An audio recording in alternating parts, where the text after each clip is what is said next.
So I'm looking at this producer price index, and maybe we can get this on the replay, Ernesto.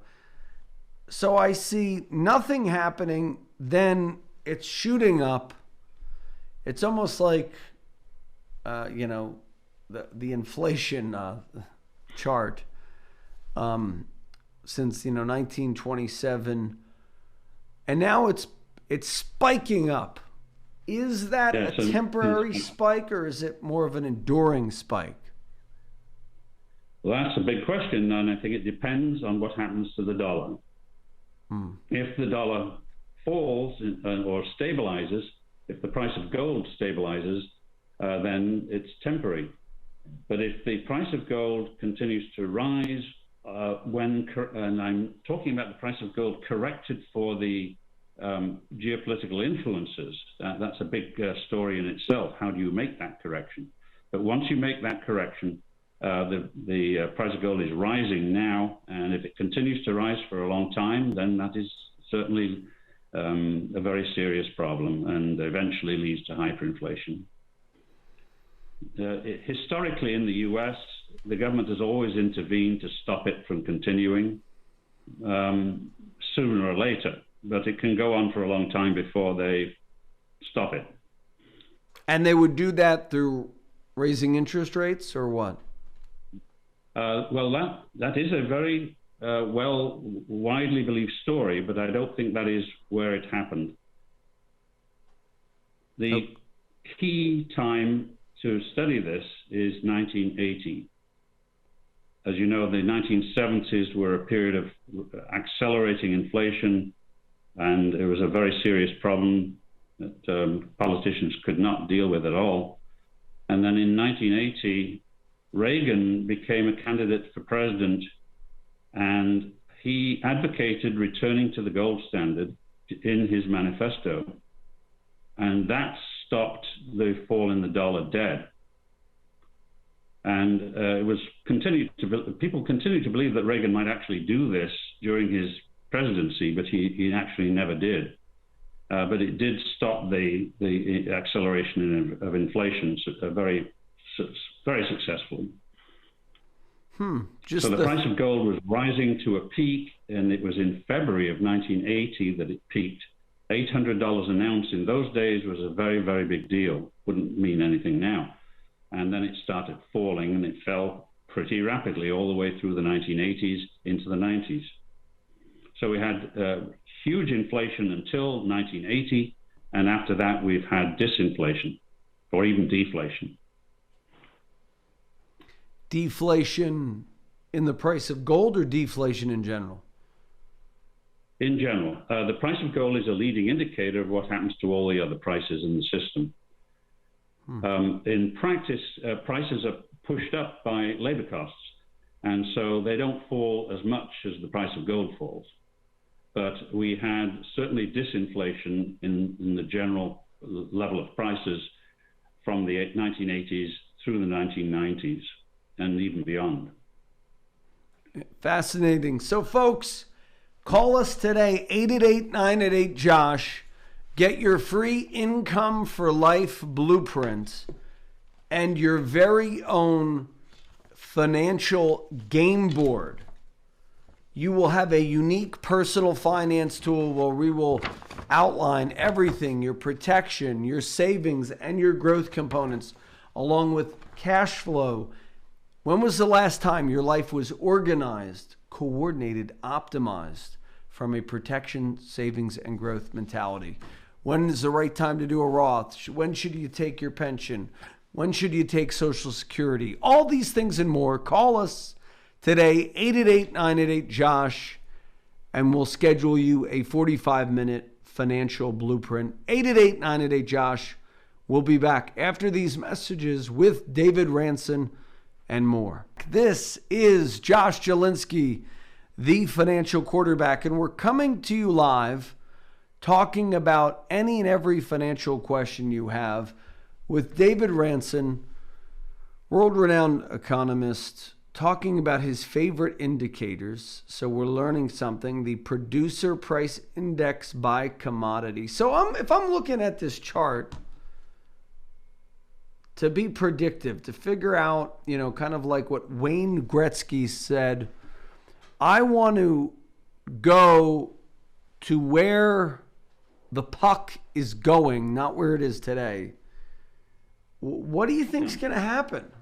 I mean, I know, predictions are, it's a 1 in 2 chance of, 50% chance you're right, 50% chance you're wrong. But, when I ask Lacey Hunt this, and I just bring up because it's a little different perspective, he says, okay, deflation's, but he kind of, he always says that. But what do you think? Where do you think it's going? It looks as if we're going into a large amount of inflation for who knows how long.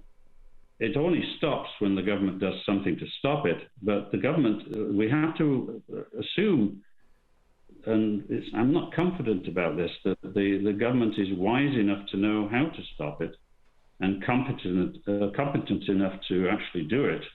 And I don't think anybody really knows.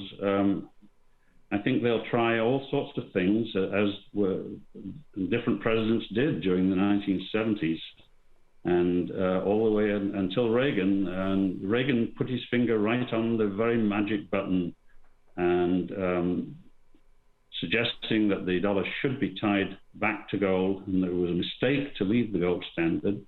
That was what stopped the inflation. I can't see that happening in the near future here today.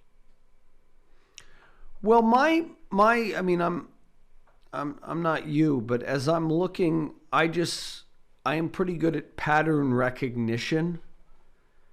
As I look at the last time this producer price index, and we put it up on our YouTube earlier, I'm seeing a peak, for what it's worth, very reminiscent of the real estate boom of 2006 to 2008, right before the crash.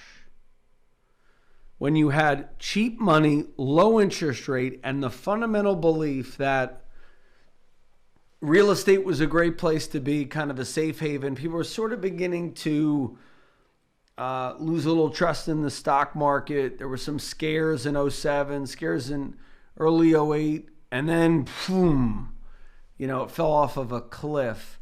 It has a very reminiscent spike, like we're going to have more inflation. We could go up. The index right now is at this is just me with my pattern recognition brain. It's 216.3. Maybe it even goes to 240, which would be insane, right? But it kind of looks, by just my knowledge of charting, kind of looks like it could, which would be massive, hyperinflationary. I see that in real estate today. I mean, houses that were $475,000 are now $1.2 million. In New Jersey, where everybody's fleeing New Jersey to go to South, people are fleeing New York to go to New Jersey.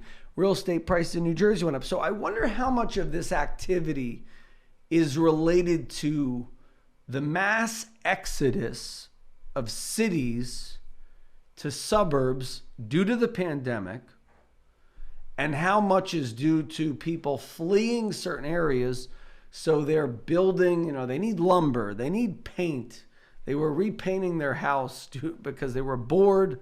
So I have a friend, June, who aptly predicted this phenomenon of paint being a good stocks to invest in were paint stocks last year, because everybody's bored. So they're going to paint. And that drove the price of paint up. So you're not going to fight a $10 can of paint that was $5 because you're bored and you have nothing better to do, so that you're going to paint. And then you're going to buy some lumber to fix your deck because you can't go anywhere, so you might as well enjoy the deck. I wonder how much of this is related to the pandemic, post-pandemic, and also this real estate boom. I mean, Florida's booming, Texas is booming, Tennessee is booming, and all these people, they need goods. They need, price, like what you're saying with consumer prices. What say you about that theory? I mean, I just kind of came up with it, but Well, you have a housing boom, as you say. I think it'd be more accurate to say that people are moving away from the big cities, especially the inner cities. The ones who still live there are now migrating to the hinterlands, and they need bigger houses. They're not going to be commuting to the office the way they used to in the past. They need bigger houses. They need an office inside the house, all sorts of things. They're going to be in their houses a lot more in the future than they were in the past. And they don't need to go to the office anymore, or at least only part of the time they need to go to the office. So there's a whole phenomenon going on there. And certainly the price of lumber and particular prices of particular commodities are going to be hiked as a result of a construction boom.